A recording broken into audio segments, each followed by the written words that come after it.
Hey y'all, I'm Lachlan, and in today's video, I'm so stoked to get into the game Vampire Therapist, but very quickly like, subscribe, and hit that notification bell. If you enjoy my content, want to see every time that I post, make sure to ring that bell so you don't miss out on future content like this. So I want to give a big thanks to the publishers for providing me a code to play this demo on Steam for y'all. All the links you need to know are in the description box below, so check out those links. But this was developed and published by Little Bat Games and is releasing on July 18th on Steam. So Vampire Therapist is a single-player narrative game built with real-life therapy techniques at its core. This game allows you to examine and deconstruct vampire psyches from different historical periods across several millennia. So spoiler alert, I am actually doing this intro after I've already played the game and edited the whole video. So this is gonna be a long one, y'all, but you'll want to stick around and see it because it is a very interesting premise and a lot going on, very deep things, and also not suitable for work content as well. So be mindful of where you are watching this content, but let's get into Vampire Therapist.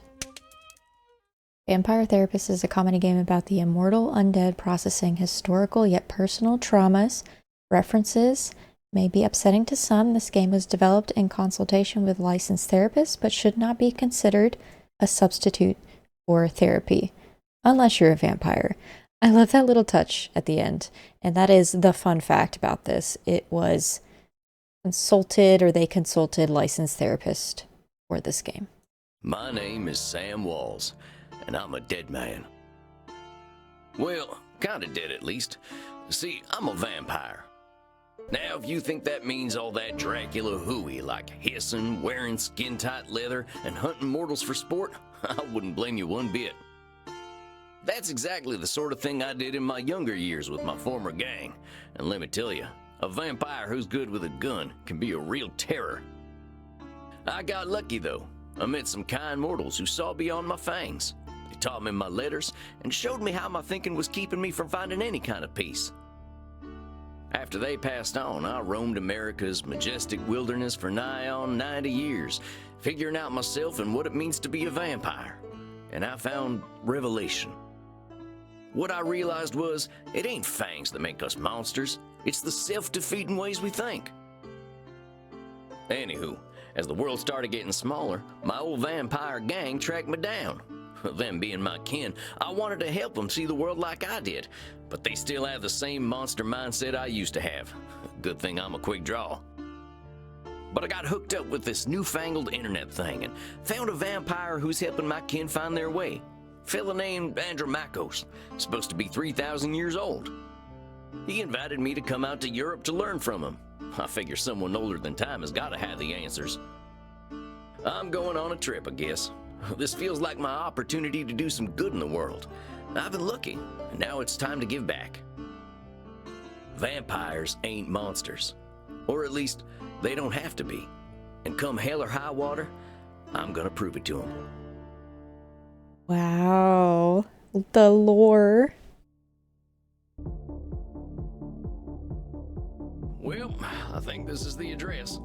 Number 27, Blood Drinking Mensch, Liber Strava. And we're in the game. I am so excited to see more. Like that intro, fully voice acted. I actually didn't realize it was fully voice acted, so let's get into it.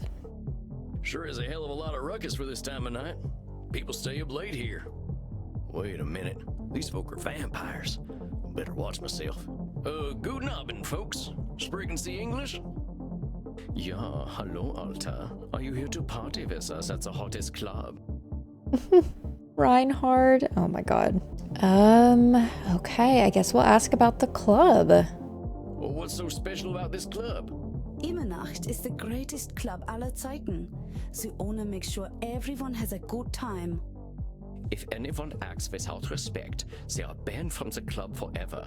You are free to do and be whatever you like, as long as you are harming no one. Und I hear that they are now attracting sexy old cowboys. Shh, Maxie, he's old enough to be your grandfather. Oh, come on now. You're just flattering me. I'm only a couple 100 years old. Oh, my God, he is so cute, Reinhard. Can I keep him? Yeah, what's the dress code? I don't think what I'm wearing will fit the dress code. The cowboy look is total sexy, but you will get a bit sweaty. I hope we will all get a bit sweaty. Good thing we run a little on the cold side, huh? Don't worry, Lieber. We make each other warm. Reinhard, stop. Don't scare the American. I want to do that. Oh my god. Max, Liebchen, you are so naughty tonight. No, you are the naughty one. Oh, I definitely ain't an American no more. Are we gonna say we're here to party? Or let's ask about him. Like, we don't know if they'll act badly towards him, so let's just see. I'm looking for Andrew Makos. You mean the club owner? Yeah, that is why we are here. If you're lucky, he will invite us to the private party at the end of the night. Well, what happens there? I think maybe it is too kinky for Americans to hear. I can cut loose. What kind of party is this? The kind where we dance all night and get sexy. Oh, you're them kind of vampires. Ach so, there are better things to suck than blood, oder? Also, we have to get past the bouncer first. If we do not, I am thinking our night is ruined. Just a sec. There's something about what this fella just said. I can feel it. Oh, we do have like an aura. It reminds me of one of my revelations about the funny patterns in the way we vampires think. Well, let's see. One type of thinking I noticed I called hot branding. That's when we brand ourselves with names we can't get rid of. There's high noon mind. That's when we treat a situation like it's a do or die showdown. And there's saloon thinking. That's when we act either helpless or invincible, like we've just drunk a pint of moonshine. I can always check my journal if I need examples. I kept all my notes about the funny ways we vampires think in there. Okay, good, because I will forget what those three things are. I think I know which one of them funny ways they're thinking in, though. Hold on, compadres. You seem like the kind who can make their own fun. I don't want to have my own fun. Immernacht is the only place to be on Friday night. Collected notes of Sam Walls. Do not read. Reward if found. Found this old notebook and figured I'd take it with me to Europe. Figure it'll help me organize my thoughts. I'll separate into sections so I can jump into them right quick. That way, when I need to get to a particular section of my notes, all I gotta do is hop over to that section. Easy as falling off a horse, and falling off a horse is real easy. Oh my god. Okay, I'm guessing these are cognitive distortions? Funny ways we think. I realize we vampires can think in funny ways sometimes, like reality's right in front of us, and we just can't see it. Heck, pretty sure it's all humans who do that, not just all vampires. We do think funny thinking in particular ways, so I figured I'd write them down so I don't forget. I'll include examples so I remember how they work. So the high noon mind. Sometimes things can seem black and white, win or lose. Famine or feast, live or die, like everything's a big showdown. It can feel like we've got only two options, winning the day or ending up with a stake in the heart. That's high noon. It's thinking in extremes and ignoring all the in-between. We stress ourselves out when the stakes are high. If I can't get the best saddle, my butt's gonna break, ain't no doubt. Either I show up ready to win the rodeo, or I better just not show up. The fate of the Wild West is hanging on this gunfight. They're probably high noon mind, but I can't remember what hot branding meant. Hot branding. We humans sometimes call ourselves awful names. It's like burning ourselves with a big old branding iron. Every time we look at ourselves, all we're gonna see is them names. Hot branding is just calling ourselves names that don't help us any. Examples: I missed that shot. Guess I ain't no gunslinger. If you can't tame that wild horse, you ain't a real cowboy. That fella doesn't like wearing leather. He ain't a real vampire. Okay, so it's not hot branding, because I feel like they think highly of themselves. Saloon thinking. A lot of us bloodsuckers have a habit of either being overconfident and thinking we can handle anything, or being completely hopeless. Thing is usually neither is true. We have more power than we think we do in our dark times, and less power when we think we're untouchable. That's a saloon thinking either way. The real answers are in the middle. It's my fault my buddy got shot. I knew that sheriff was trigger happy. If a mortal discovers our secret, it's entirely my responsibility to deal with it. I can't do international travel with my coffin. I'm stuck in the good old US for you. I almost said a good old US of A. Good old US of A forever. Oh my gosh. So this is looking internally, thinking everything's your fault. This is like calling yourself names. And then this is black and white, win or lose, famine or feast, everything's a big showdown. So I'm guessing hot branding is probably it.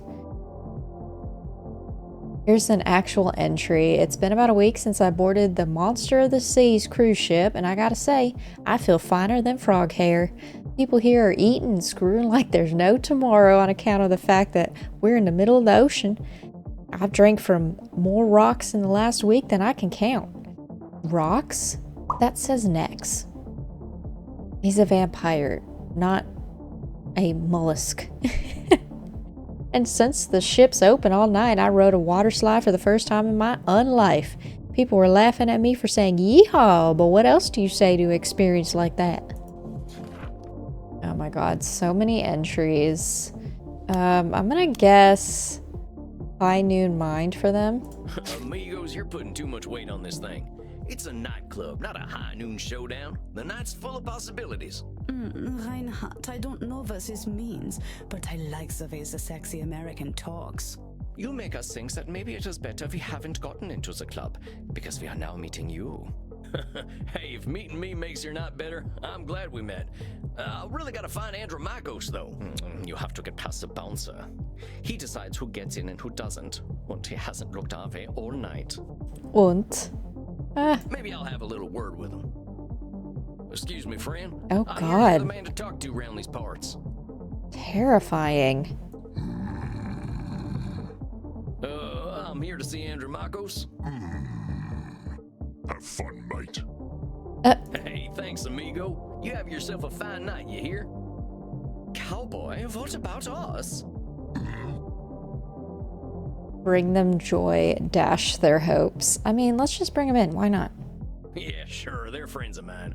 They did help us. Dang, awful loud in here. Come on, Lebar, dance with us. Well, you kids have fun. I'll catch up with you later. But pardon me, ma'am. Goodness. I'm glad that the music turned down because that was loud. Well, look at you. We get a lot of 80s fashion in here, but not usually the 1880s. What can I get you, cowboy? The special's Red Bull and vodka. You down? I never drink Red Bull. Sam, we could not be friends because Red Bull is the best, especially a Juneberry. Sam has no idea. I'm actually looking for the owner. He around tonight? Might be. What do you say your name was? Sam Walls, begging your pardon. Sam Walls, huh? I don't think I know anything about a Sam Walls. After all, I'm just a know-nothing bartender. No, nothing. Okay, she is calling herself names. I want to say saloon thinking? Now why she gotta say she's a know-nothing? It gets my goat when vampires brand themselves like that. I think I'll say something. Oh wait, brand. Maybe it's hot branding. Yes, awful names, hot branding. Okay. From where I'm standing, I see someone with style and confidence, not just a drink machine. Don't go branding yourself like that's all you are. Don't you go worrying about me, cowboy. The man upstairs warned me you were coming. I was just testing to see if you are who you say you are. Tell you what, let me give you something from our special reserve. I don't think you're looking for booze. Well, thank you kindly, ma'am. I was wondering where the blood was. I met some vampires outside, so I figured this was a vampire club. You met some gods, honey. They're here to dance and have fun. So all these people are mortals? How do you think the head vampire gets his blood? They can't wait to share it with him. It's a special experience. He's the only real vampire here. Well, him and Bert. Bert? You met him already. Bert, shuffle on over here. Is it the scary guy? This one's here to see the big guy. Show him upstairs, okay? Have fun, mate. Good luck up there, cowboy. Hope you find what you're looking for. Howdy. It's Sam Walls to see you, sir. The guy who's been sending you all them V-mails. Yes, I know who you are, Samuel Walls. You have come here because you believe you can help our kin. Oh my god, I already cannot. The question is, are you first able to help yourself? I mean, yeah? I've been fixing myself for more than a century now. I don't think I need help. Then you must prepare to learn a most difficult lesson. We all need help, Samuel. I am pleased that you have come to receive mine. Aw. Dang, you scared the heck out of me. You must allow an ancient vampire his games. He will play them regardless. Please, sit down. What an absolute pleasure it is to meet you at last. I found your messages most intriguing. Aw, he's got like a warm smile. Afraid there ain't much here in the way of intrigue. I'm just a lonesome cowboy looking for answers. You know, I receive V-mails every day from vampires seeking my help. You are the very first to seek my aid in helping others. This alone makes you intriguing. Females. Well, dang. I think you're gonna be sorely disappointed when you get to talking to me. I'm just honored you're giving me the time of night. I have unlimited time, Samuel. I am pleased to share some of it with you. Our kind can be rather set in their ways. It is inspiring to see someone so young and eager to learn. Yeah, well, I wasn't much for learning when I was alive. Just making up for lost time, I guess. It sounds as though you have been handling your own life better than most. I was particularly intrigued by these revelations you had while walking in nature. Oh yeah, them. Well, I give walking the credit. Nothing sorts my thoughts out better. After a few decades, I started seeing patterns in the way we vampires think. Can you explain some of these patterns? I've tried to explain them to other vampires, but it ain't never gone well. I can try, though. Okay. This is a narrative game, y'all, so there's going to be a lot of text, but I love that it is voice acted and I don't have to read it. So I just feel like I'm watching a movie right now. See, we tend to assume certain things just because we've been believing them since we were alive. Or we decide the world's against us just because we're hungry or tired or something. Interview with the Vampire. It's just like that movie. And when we start tackling problems that ain't real, we ain't fixing our real problems. That make any kind of sense? Fascinating, Samuel. These revelations that you had in the woods, mortal psychologists have a term for them. They are called cognitive distortions. In which case, Samuel has those in his book. Cognitive who's he what now? Who's he what now? Cognitive distortions. They are exactly as you described them.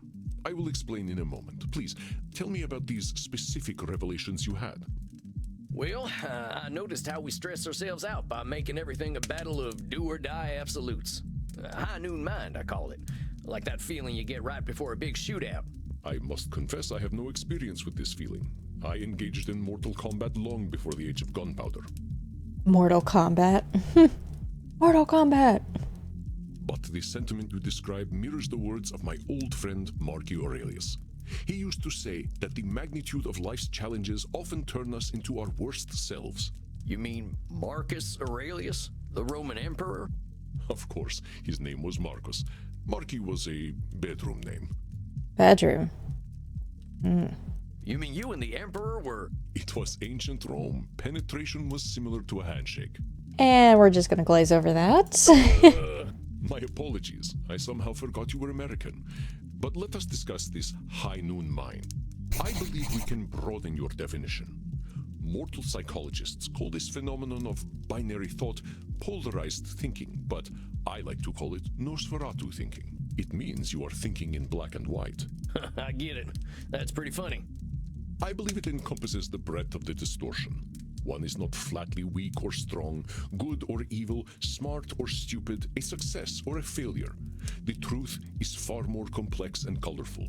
Not every high noon gunfight ends in oblivion, correct? Yeah, that's true. Getting shot still ain't fun, but it ain't the end neither. A perfect example, Samuel. Now, try to catch me using Nosferatu thinking. I will give you a series of statements, and one of them will contain Nosferatu thinking. I will repeat them if you miss it. Okay, cool. A quiz. Let's go. If I do not drink blood, I will surely die. I mean, that surely sounds like it. Is that Nosferatu thinking? No, Samuel. In this case, I am not arguing with reality. If we do not drink blood, we die. This is a fact of being a vampire. Oh, it's a fact. Okay, it's not an exaggeration. Let us continue. Death eventually comes for us all. That's either saloon thinking or Nosferatu. I'm gonna guess. I don't know. This one's hard. Well, that sounds like Nosferatu thinking. That's pretty black and white. We've cheated death ourselves. Although this thinking is binary, it is also true, and therefore not a distortion. But we're vampires. It's not true. And death has already come for us, my friend. We simply cling to life. Oh my god. Okay, fine. Details. Okay. I'm terrible at quizzes, I guess. Please, let us try another. Mortals will always fear our kind. I guess that's an exaggeration? That's Nosferatu thinking right there. I've met mortals who knew who I was and weren't scared. Very good, Samuel. And even if you hadn't, to say mortals will always fear us ends any hope that they might not. I see. Okay, I'm getting it. Always is such a terminal word, is it not? Always. Okay. Would you like to discuss more of your revelations with me? I feel like I have Nosferatu thinking. Just because they use licensed therapists for this game does not mean you get to self-identify yourself, okay? Balloon thinking. Here we go. I realize that as vampires, we can get the feeling of the power that comes with immortality and strength, but then we get hopeless and aimless over time. It's kind of like the fella you see in the saloon at the bottom of a bottle of whiskey. Either he thinks he can fight everyone, or he's crying into them last drops because he thinks life's hopeless. It's saloon thinking. Two extremes that probably ain't true. A fascinating observation, Samuel. Your saloon thinking was described in my time as the battle between hubris and nemesis, the twin excesses of arrogance and self-pity. Oh man, it make me wish I'd gotten some schooling. Maybe I would have figured this stuff out earlier. You live forever, my friend. There is no rush. What you have identified is a phenomenon where individuals perceive either an illusion of control or a lack of control. Mortal psychologists call this phenomenon you have described a control fallacy. I've heard of that. Controlled fallacy. Overconfident or hopeless. Rarely do we have complete power over our situations or no power at all. But we create this illusion that stops us from attempting to change our perceived situations. Illusion is the big word. And complete one or the other. Yeah, you're right about that. I used to think I'd never get away from my gang. And maybe that's what made me stick with them for so long. Yes, you see how cognitive distortions keep us from facing reality, whatever that reality may be. Of course, I am so old and powerful that I am always in control. I am so old and powerful. I am always in control. Old and powerful. Oh, it's letting me pick. Okay. You're testing me, ain't you? That's a control fallacy right there. Well done, Samuel. I am indeed very powerful, but the cosmos holds no awareness of Andromachos. Of course, as you expertly pointed out with your analogy about the man at the bottom of a whiskey bottle, a control fallacy can be positive or negative. Listen to my next few statements and try to find a control fallacy. The sun will eventually burn out. I will roam a cold, dead earth, and there is little I can do about it.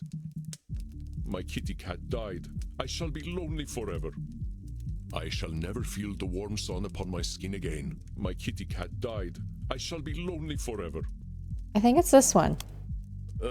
I'm sorry about your sweet kitty, but you could always pick up a new one. Or there's lots of them just waiting for a loving home, so you don't need to be lonely. It was just an example, Samuel.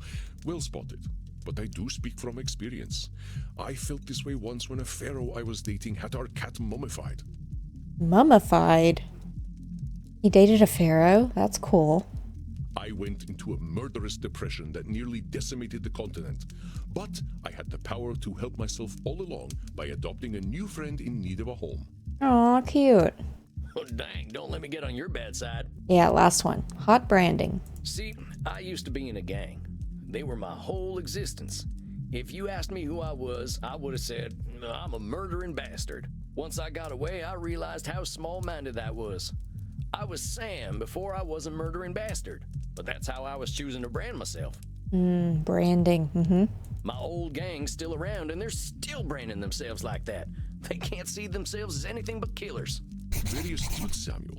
I favor the clinical term, however, which is labeling. Yep, labeling. Don't we all do that? You correctly discovered that labeling is a reductive act. When we call ourselves names, even if we find them accurate, we create prophecies we are doomed to fulfill. So true. For millennia, I thought of myself as a killer. It was not untrue that killing was how I made my way in the world. I was an unstoppable warrior and assassin. But with this label, I limited myself for ages. I did not only kill people, I also killed potential aspirations I might have had. See whether you can catch me doing some labeling in my next few statements. I am so old, I am ancient. Call me whatever you like, but don't call me late for dinner. That's just a funny statement. How shall I describe myself? Yes, I am a mass murderer. I guess that one? Well, that's about as clear a labeling as it gets. Yeah, we vampires tend to do a lot of killing, but reducing ourselves to killers ain't doing us any favors. Excellent, Samuel. You are correct. Labels can be cages that we lock ourselves in. I was a mere murderer for most of my existence because that is how I labeled myself. Yeah, I did the same thing. Sam Walls, the murderer, reprobate, and good for nothing. Those are not how I would describe the Sam Walls I see before me. What took me nearly 3 millennia to understand took you merely 2 centuries. That's still a long time. Oh, come on, you're just flattering me. I'm just a dope stumbling his way through one life. Don't label yourself. Are you now? Tell me, Samuel, what kind of cognitive distortion are you exhibiting when you call yourself a dope? Yeah, I'm doing some labeling. I gotta watch myself, huh? As long as we retain any humanity, we will have cognitive distortions. What we are aiming for is not to become perfect beings, but to understand and accept ourselves. As long as we can recognize cognitive distortions, we can address our real challenges. Am I gonna learn something from this game? Because if so, I'm here for it. I love the theming, the gothic vampire theming. Here for it. Here for it. One cannot drink blood from a straw man, after all. Huh. I ain't never heard that one before, but I like it. If it helps solidify the concept in your mind, then I am well satisfied. Let us ensure that you understand the concepts of labeling, control fallacies, and Nosferatu thinking. I will give you a series of statements, and each one will contain a cognitive distortion for you to identify. I will begin. All right, next test. Let's do it. If I invite over my vampire friends, I know I'm going to have to deal with guano all over the place when they turn into bats at the end of the night. Guano. What is guano? Is this a Spanish word? What is this? A substance composed chiefly of the excrement of seabirds or bats and used as a fertilizer. So like poop? Guano is bat poop. Oh my god. That's such a fancy word for something so disgusting. Oh my god. Okay, so he's got to deal with bat poop all over the place when they turn into bats at the end of the night. So he's setting up exactly what's gonna happen. I mean, it's true. Is that a black and white Nosferatu thinking? Well, that ain't right. He's acting powerless, like a man clinging to the whiskey bottle. What Andromaco say that distortion was? Acting powerless. A controlled fallacy. Well, that there's a control fallacy, sir. You're acting like you've got no control, but you could lay down some ground rules for guests, or some newspaper. Or some newspaper. Or express concern to my friends that they have not been toilet trained. Very good, Samuel. Let me try another. I am Andromachus, the ancient darkness, the scourge of the Mediterranean, the mortal's bane. I feel like these are all negatives, so he's labeling himself, right? Well, that's definitely some intense labeling. Those are some hard names to get over. You are not wrong. Those names followed me for millennia. It was most stifling. Let me try another then. If my club's revenues do not significantly increase, I will end up living on the street. Oh, feeling very down? Yep, big negative. That there's gotta be Nosferatu thinking. There's a huge space between making a ton of profit and living on the street. Indeed, you are correct. I run my club at a considerable loss, but 3,000 years of banking interest means that money is not really an object to me anyway. Samuel, now I am not only intrigued by you, but also impressed. I would very much like to teach you my ways, but I must demand something of you first. What is the gorgeous chiseled chin man gonna ask us to do? Anything. I'm here to learn. You must receive therapy yourself. I will not have you seeing clients without a commitment to your own mental health. Oh, well, that's nice. Oh, now, hold on just a minute. I don't know that I need therapy. I'm feeling pretty good about myself these days. Samuel, we all need therapy to live in this world. You have been speaking in cognitive distortions since the moment you walked into my office. I have. I didn't even notice. They are most insidious, but I am here to help you identify and challenge them. You have walked alone for too long, Samuel. Allow me to share my experience with you. Please, allow him to let him help you, Samuel. Let this man help you. Shh. Let him help you. Well, all right, if you say so. I appreciate your taking the time to work on this, old cowpoke.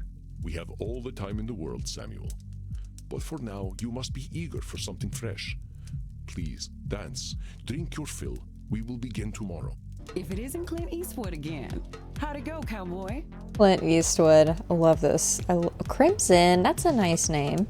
Seems I'll be sticking around. Guess I better get used to things around here. Good to hear. About time someone helped Andy with his work. Seems you vampires have a lot of problems to fix.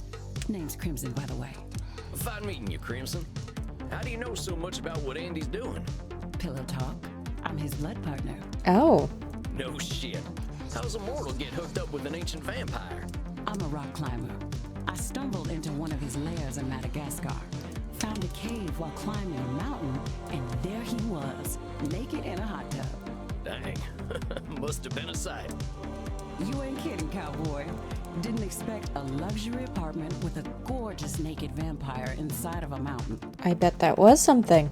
We hit it off, and he asked me to come back here with him. I like an adventure, so I said, what the hell? I'll date the gorgeous Dracula. But what are you doing talking to me, cowboy? The blood's running hot on the dance floor, and these kids don't mind a little biting. Ain't no way I'm dancing. There's gotta be a better way to get something fresh to drink. Reinhard, look. It's the sexy old guy again. You should buy us a drink, old guy. You will probably get lucky. Actually, you will definitely get lucky. Oh my word. Everyone is sitting on everyone. I'll just say I don't have any money. That's fine. I ain't buying you a drink. All I got are good old-fashioned dollars. I like American money. All we have on our money are buildings. You have all the sexy old men. All right, I'll buy it. Which of them old men are sexy? I like Hamilton. His posture is just so powerful. There is a dollar coin that has Eisenhower's face on it. Oh, you are right. Eisenhower is, how do Americans say, a snack? Oh my god. I get it. You like older men. I mean, are we just gonna go through every option? I ain't buying you a drink. This stuff's terrible for you. Are you making a joke? We are at a bar. I ain't buying you a drink. You ain't exactly my type. We don't want to marry you. We just want to have fun with you. You kids are too much. Well, these kids just ain't gonna leave me alone. Oh my god, Stop the teasing inevitable. cowboy, Kinder. The inevitable happened. They're just messing with you. Drinks are free here. Dang, really? Ain't never been to a saloon with free hooch. Call it a drink exchange. Huh. So, everyone here knows they might be sharing blood? Only as long as there's consent. We like to create a safe environment here. Well, isn't that sweet? Why don't you take Reinhard and Maxie here back to the kink room? Wait, kink room? Mm-hmm. You're not in Kansas anymore, cowboy. We are not afraid of sex here. Whoa. Am I mentally prepared for this? I'm from Missouri, but point taken. I knew a man who wore this much leather couldn't be boring. Yeah, well, you got me pegged. Is that what we are doing now? Give me the document and I will sign myself up for it. I really ain't in Missouri no more. Look, I'm more into biting. Oh, your teeth look perfect. Are you going to bite me with those? That's the plan. Who's going first? What is okay, is what this is? What says that tickles? Shoot, must have hit an artery. Oh, das hat sich gut angefühlt. I'm not even sure where I ended up. I did it too quickly. Oh, that's a good thing. Is it my turn yet? I don't know where I did it. I guess I'll go lower. Dang it, that collar's in the way. Oh, Reinhard. The hot old vampire wore me out. Me too, Maxie.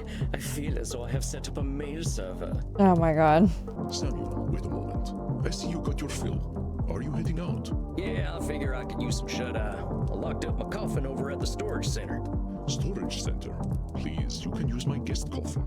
I insist. You must be well rested for the challenges ahead. This is mighty plush. Guess it's one of them smart coffins. Let's see what's on TV. Hey, I remember this movie. We were so proud to finally get some representation. This is so funny. Are we legit watching Nosferatu right now? Well, ain't much else to do in here. I think it's about time I hit the hay. Hope I'm cut out for all this. That was amazing. That's so neat. Okay, that was unexpected. Samuel, good evening. I hope you slept well. Like the dead, as they say. I was hoping to save you some breakfast, but I've already sent them on their way. Oh, that's all right. I'm still pretty full from last night. Them goth types were practically throwing themselves at me. Let's start with the first question any therapist asks then. What brought you to me? Why is becoming a therapist so important to you? Deep question. Well, gosh, I remember what it was like. Being all angry, hungry, and scared all the time. It ain't no way to live. When I see vampires acting the way I used to, I just need to show them there's more to unlife. And why is that up to you? You, of all people, know how lost our kind can be. Preying on the weak, dating mortal high schoolers. I've got to make them see their potential. That's what I'm here for. I know it. That is a lot of responsibility to place on yourself. You got a funny look in your eye. Am I doing one of them distortion things? You are most perceptive. Yes. Perhaps you can tell me what it is. Let's see. When you say you are here to make vampires see the world differently, in what way are you distorting reality? I guess a control fallacy? Well, I guess that's a control fallacy, right?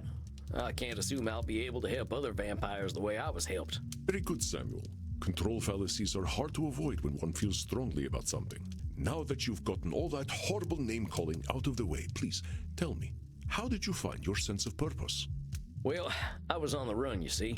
The Wild West was ending and the Pinkertons were starting to get the better of my gang. I went into hiding and found a strange group of folks out in the country.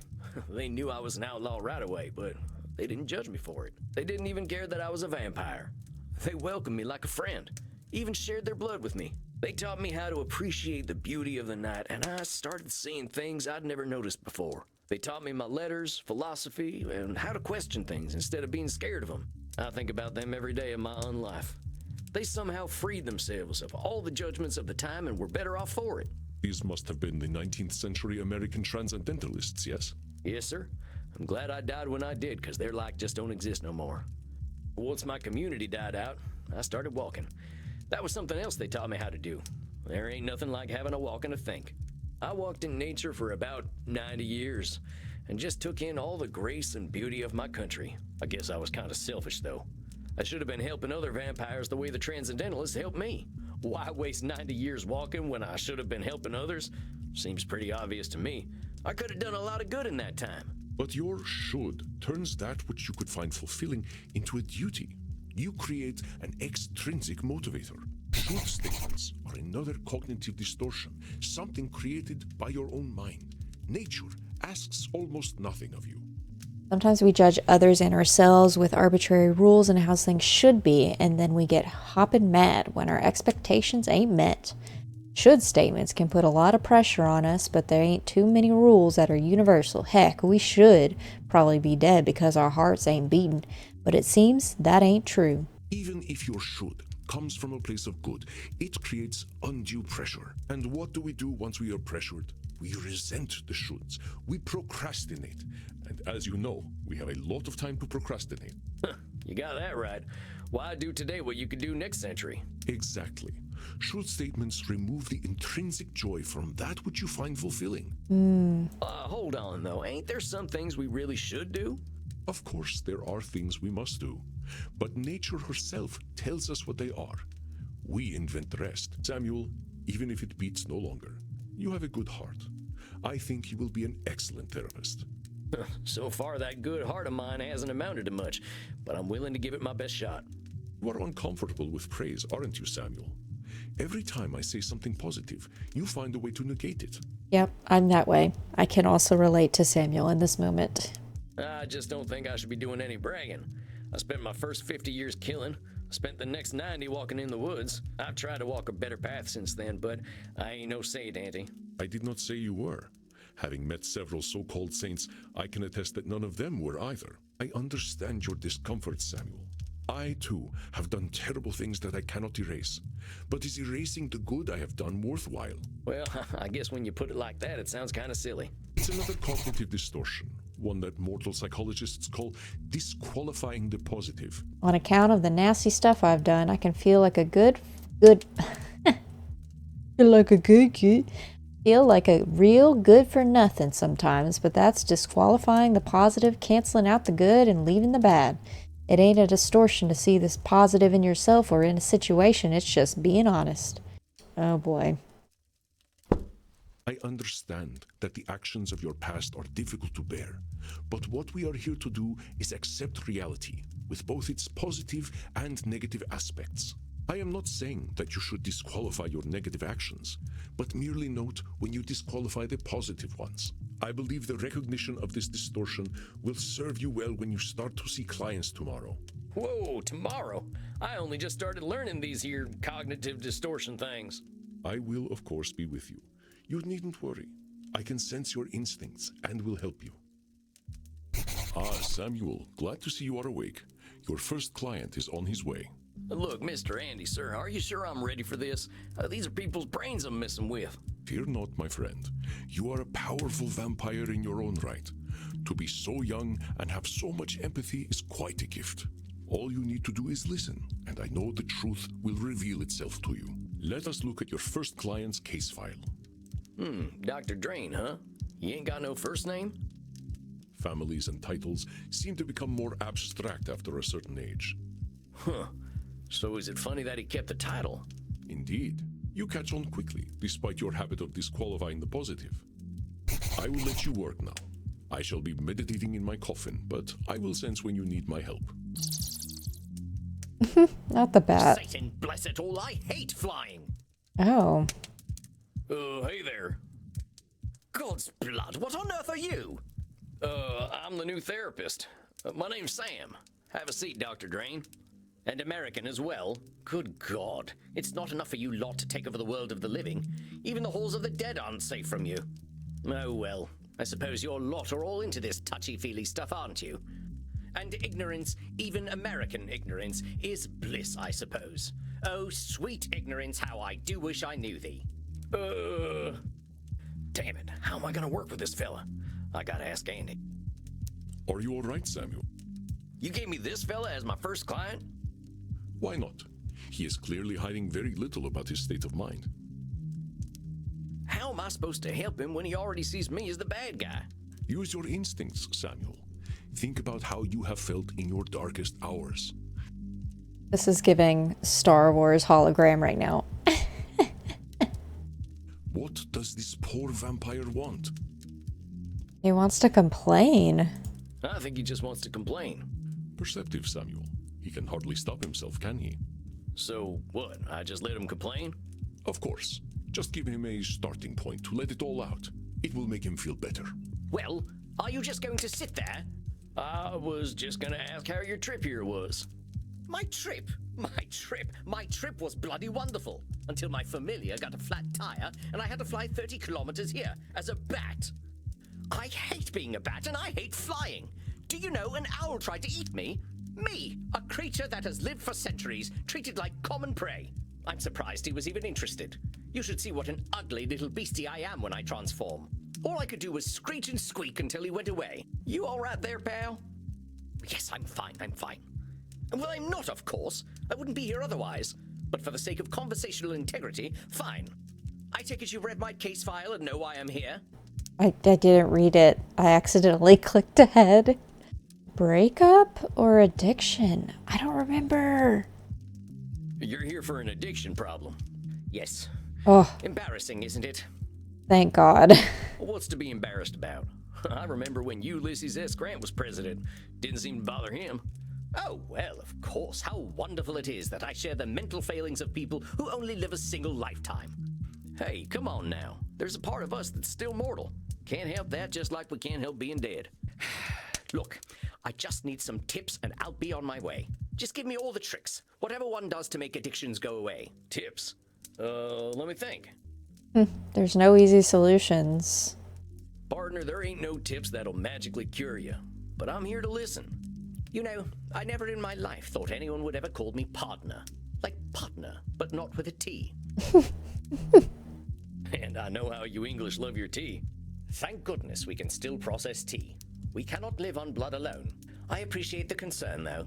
I must admit, I rather saw myself above this whole addiction thing. I tell you what, let's not worry about being above or below anything. You're here now, so let's see what we can do. What exactly are you addicted to? It's a form of plasma, a catalytic compound of my own design, a necessary component of my own scientific goals. Oh. You're losing me. Well, let me try to make it simple.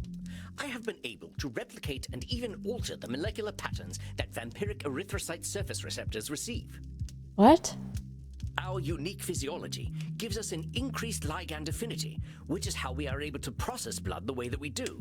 I can extend this receptivity and thus achieve my true goal: synthetic blood, freedom from the hunger that plagues us, and hope for all humanity. Oh, interesting. So he's a vegan. Well, it doesn't work without a vampiric catalyst, and that is the plasma I am addicted to. Pathetic, isn't it? I have spent 400 years trying to steal the secret of blood, only to be engulfed by it, like Prometheus walking into a fireplace. Samuel, listen to him. Do you recognize his patterns of thought?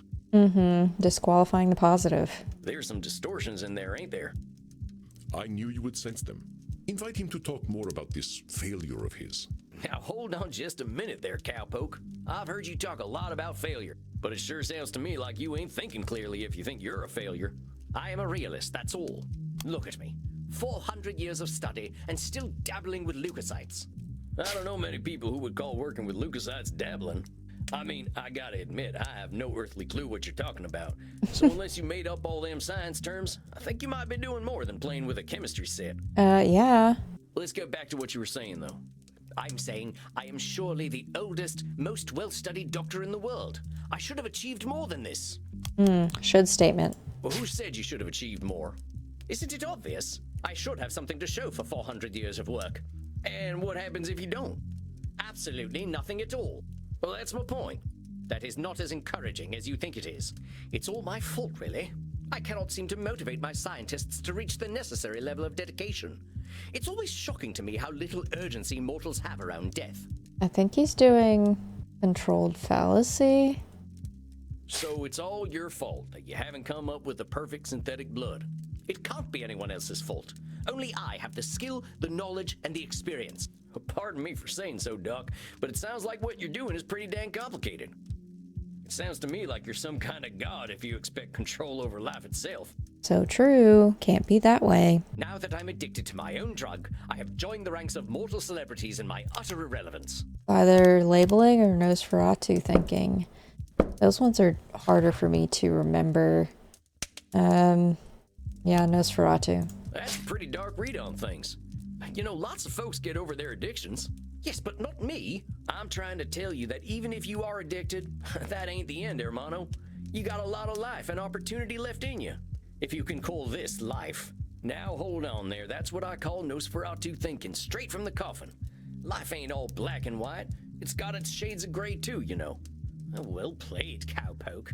Perhaps I am being a little dramatic. But as I say, I don't want all this therapy stuff. I just want to stop using this damn drug. Well, so what's so good about this stuff anyway? Why do you like it? I'm not certain. I don't remember what happens after I take it, but I wake up feeling, how do I put this, alive. Well, that don't sound so bad. A good nap can make me feel like a new man. I'm not talking about feeling refreshed. I mean I feel alive. As if I'm someone else. Someone who lives. And I wake up and find, oh gracious me, I am not depressed. You mean to tell me that you're going to sleep depressed every night? Oh, nothing of the sort. Oh, well, I'm glad to hear that. You are assuming that I can simply go to sleep and my global scientific enterprise will run itself. Oh, wait just a gosh darn minute. You're telling me you don't sleep? Yes, it's not as though we can get much deader already, and I have work to do. So you're not sleeping, and you're always depressed. I think we're starting to get somewhere. You need some rest. You need to sleep. If you are a sapient individual, aware of the world around you, depression is the only sensible reaction. It has nothing to do with sleep. Depression is the only sensible reaction. He makes the goths downstairs seem almost joyous in their perspectives, doesn't he? Only sensible reaction? Come on now, it's a big world out there, and different things are depressing to different people. That Nosferatu thinking one is hard for me to get my head wrapped around. Everyone reacts to things differently. Ain't it true that a sensible person, as you call him, might even be a different degree of depressed? Very well, I suppose I might have been using a bit of mild hyperbole. Mild is putting it mildly, buckaroo. Buckaroo? Now I'm even more depressed. Honestly, I'm failing to see the problem with taking this stuff. Seems like it's making you get the rest you need and it makes you feel good. What's the problem? First of all, I do not need to rest. And partaking of this plasma does have downsides. What kind of downsides? I do not know what happens when I partake of the substance. However, when I wake up, I feel refreshed. But I also smell of blood and sex. Once I even woke up wearing a football jersey. It was most distasteful. Is he having certain instances with people and he can't remember, like he's blacking out? I guess you must be having some kind of good time. That is not my idea of a good time. I'm Dr. Drain. I am intelligent and worldly, not some ill-bred monster. I don't go gallivanting into godforsaken places to engage in depraved coitus and the consumption of dirty blood. It sounds to me like you're real good at denying yourself things. Well, I should be better at it. You know, Doc, a wise old vampire recently told me something I'm about to tell you. You keep talking about the things you should be doing. You, compadre, are shoulding all over yourself. Oh, well, that is vivid, isn't it? I can now add incontinence to my already considerable list of faults. I'm being serious. I'm listening to you tell me I should be doing this, and I shouldn't be doing that. But who gave you all them shoulds and shouldn'ts? I don't know. It shouldn't matter, should it? I've been dead for over 400 years. It's the oldest stuff that sticks with us, amigo. We all got traumas. Heck, we're dead men. That's traumatic no matter what. What we gotta start with is you. You've been through a lot. Don't rope yourself up so tight. Listen, we're doing good work already, I know it. Now, let's not push too hard. I would really like you to think about where all them shoulds are coming from before we meet again. And be good to yourself, all right, partner? Don't feel like you gotta go cold turkey on that plasma stuff. Yes, well, all the same, I'd rather not do it at all. Is that actually gonna happen, though? It might. You're dipping into it tonight, aren't you? I was thinking about it. All right, partner. Just give yourself a little compassion. That's all I'm asking. Very well. I shall do some reflecting, inasmuch as our kind can reflect. In as much? Is that supposed to be one word? I don't know. I shall see you in precisely 4 weeks then. Farewell, Sam. Masterfully done, Samuel. I knew you would do well, but that doesn't make me any less pleased. Well, that was a hell of a rush. That fella's holding on tighter than a holster to a gunslinger's hip. It felt real good to help him look at himself a little more kindly. Good, Samuel. Treasure this feeling. Yes, revel in it. But also rest. Go downstairs, get something to drink, relax in your coffin. Next week you shall see a new client. I think they will be an interesting challenge for you. Interesting challenge. I'm excited. I bid you good evening, Samuel. Rest in peace. There he is, my incredible protege. Come on now, I have no idea what I'm doing. Evidence stands against that reasoning, my friend. Do we need to talk about disqualifying the positive again? All right, I get it. I guess I've been muddling through okay. Your next client has been known to be somewhat difficult. Oh no. Here, look at her intake form. Isabella Deste. Dang, she's got some funny taste in hats. Isabella is not your average vampire. She was once the powerful matriarch of one of the most influential families in Europe. She fraternized with popes and kings, and she also wielded great power over the art world. Some say that she was the model for the Mona Lisa. The model? One of them highfalutin types, huh? I don't think she's gonna like me much. Okay, let's actually read more about this. Comes from a highly aristocratic background. Endured considerable family issues through the generations. She states that she is undergoing an existential immortality crisis, suggesting that her life and unlife have both been meaningless. Suggestion: be excitingly polite. Oh my gosh. She is as human as any of us, Samuel. I already know you will find a way to relate with her. If you say so. Goodness. So you are the new therapist Andromachos told me of. I was not expecting someone so rugged. Rugged. Sam Walls at your service, ma'am. You are a therapist. Well, that's what I'm here for, ma'am. Enough with this, ma'am. I am not running a whorehouse. You may call me Senora. Not that word. All right, Senora. Senora? Must you assault my ears with your Neolithic grunting? Oh, her face. I'm sorry. We're country. We can't read. I'm doing the best I can. Then speak properly. Repeat after me. Signora. Say it. Signora. Signora! Signora! Signora? Porca miseria, this is not going to be easy, is it? Lady. Therapy ain't never easy, Senora. So, therapy is always easy then?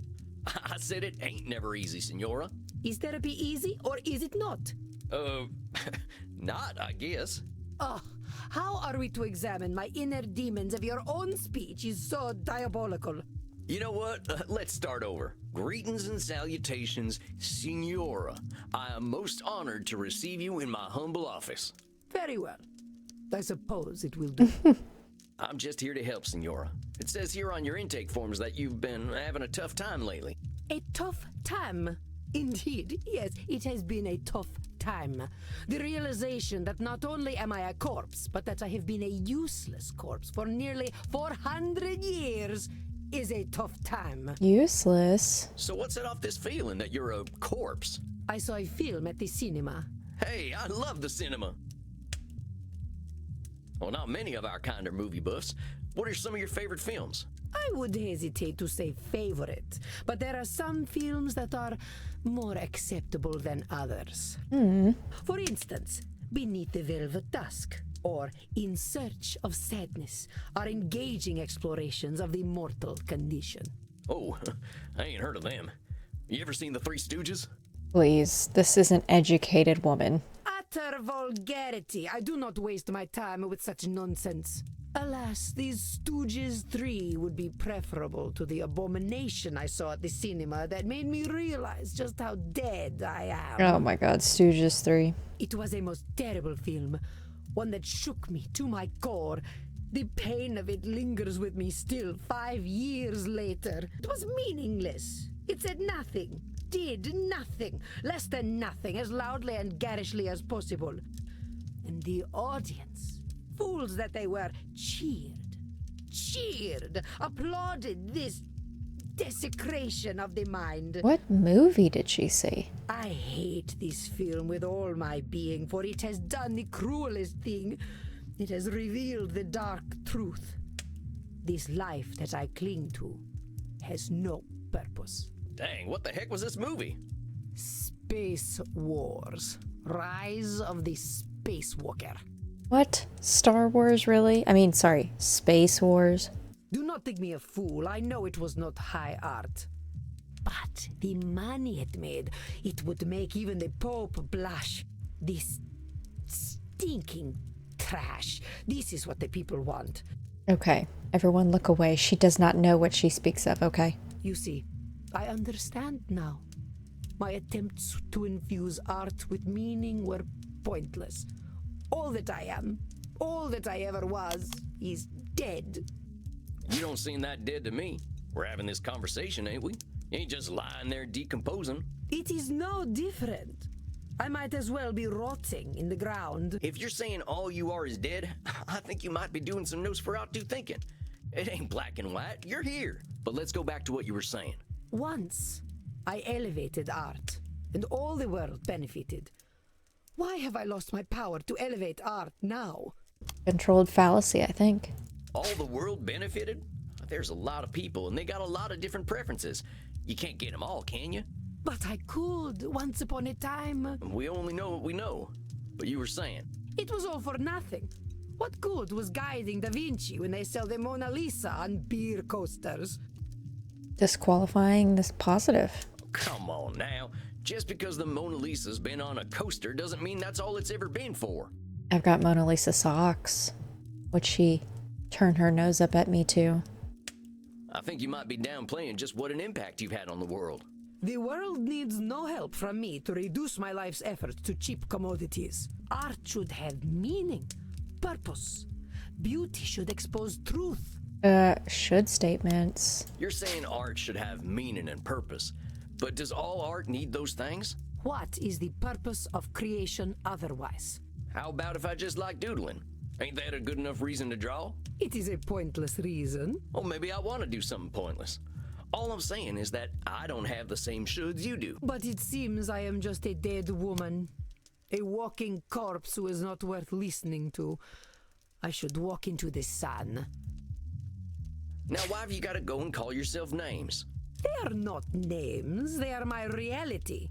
I am a dead woman, and I am a corpse, am I not? I am a dead woman and I am a corpse, am I not? This is too funny.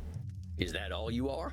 This is how I am defined by the world. Seems to me you're the one using them names. Hell, I think I'd be a little afraid of calling you a corpse. As you should be. Allow me to continue. You know, you make me sound rather mad. Like an old woman, railing at the world, screaming into the void, all to no purpose. I think that's what you're doing. Look, Senora, all I'm trying to do is show you where you're a little rigid in your thinking is all. You're expecting a lot from the world and a lot from yourself. It ain't no surprise that you're going to be disappointed over and over again. I suppose that is some insight. Indeed, I have been in a state of disappointment from the moment I was 16. I received a humanist education as a child. I was taught that the pathway to God was through rationality and a questioning mind, not slavish devotion to tradition. This world is not Eden, but it could be. Or so I thought. So you're talking about a literal pathway to God? No, fool. A pathway to godliness. To live according to our natures. Our true natures. This is very deep. Oh my goodness. You mean being Italian? You mean being vampires? You mean being nudists? Vampires? You mean being vampires? Come now, boy. Nothing could be further from natural. All this foolish hissing and copulation and blood drinking does not bring us closer to God. But it does give us more time to find the path. Well, talk to me about this pathway to God. How do you reckon we find this path? I reckon nothing. I've always known that we can find our way back to God by fulfilling our human potential to be the greatest souls possible. You really think we've got that much control, Senora? All we got to do is be perfect, and then we've got our pathway to the Almighty? Yes, it seems quite clear to me. Senora, if that's how it is, it ain't no wonder you ain't forgiving yourself or anyone for the slightest mistakes. I have always known we must master ourselves and our baser instincts. Virtue must triumph over vice. I have always known. You've been around a while, Senora. In all that time, when have we mastered ourselves and our baser instincts? A lot of controlled fallacies from her. Not a single day. Men especially have no bottom to their depravity. All right, fair enough. So us fellas have disappointed you every day for a few hundred years, right? Ain't that proof that nothing you do is gonna change that? An evil thought, Mr. Sam Walls, but true, I concede. So you think you are so very clever, do you, boy? That by pointing out my distortions, you have won? That is where you are truly the fool. I already know how wrong I have been, that I have been chasing an impossible fiction all my life. Indeed, I now believe that even if we did follow the pathway to God, once we reach the end, we would discover that he, too, was a work of fiction. Interesting. When I say God, I mean goodness, propriety, intelligence. God himself is a lie. Snap. I see. So you've lost your faith. Yes, it has crumbled to dust, much like myself in this fat, wretched old body. Beauty and truth are lies. Ideas developed by ugly men to justify their existence. While we occupy ourselves chasing those ideals, they create space wars to leech our money and our vitality. And to think they call me judgmental while they created the false ideal to judge against. You don't think I'm judgmental, do you, boy? I wouldn't put it that way exactly. Besides, I ain't gonna call you names. In fact, that's where I think I want to challenge you. Senora, I think the person you're judging more than anyone is yourself. So true. Look at his solemn face. I know you got raised with all them high ideals, so of course you're getting disappointed when nobody can reach them. That's some heavy pressure. Not just on them, but on yourself. I'd ask yourself what all that pressure's doing for you. Is it bringing you any satisfaction? We can't always control what things are gonna be. This is not acceptable. I got some bad news for you, Senora. None of us really has the power to change the world on our own. Not even a clever lady like yourself. I suggest we start working on ways of helping you find a way to accept the world for what it is.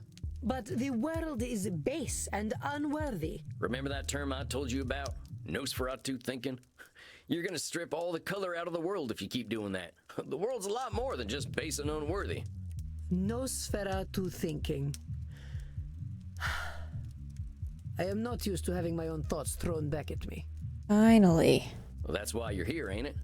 I ain't gonna help you change the world, Senora. All I can do is help you find some other perspectives. I suppose there is a certain simpleton's wisdom in the way you speak. Not simpleton. Thanks, I guess. Very well, boy. I will consider what you have said. We will meet again in exactly 4 weeks. I believe you handled Senora d'Este quite well. You kidding? That lady straight up hates. Samuel, if Isabella d'Este hated your guts, she would not be shy about telling you so. That I believe. Older we get, the harder it is to gain a different perspective. Have patience. We are not all as wise as Samuel Walls. Guess it's just that simpleton's wisdom, as the Senora called it. Do not adopt her labels, Samuel. I will not stand for it. I know she was a challenge, but you rose to it as I knew you would. I think you deserve a night of hard drinking. What do you say? You don't need to tell me twice. All right, Andy. I'll see you later then. Indeed, Samuel. Enjoy yourself. Excellent work tonight. Rest in peace. Well, that was a fun, interesting game. I want to give a big thanks again to the publishers for providing me a code to play this for y'all as a lead up to Steam Next Fest. I believe it starts this coming weekend throughout next week. We've got so much to look forward to, a bunch of games coming out, and so I wanted to show something just a little bit different. And Vampire Therapist, very interesting game. Excited to see more. Let me know in the comments below what you think about it. And thank y'all so much for watching.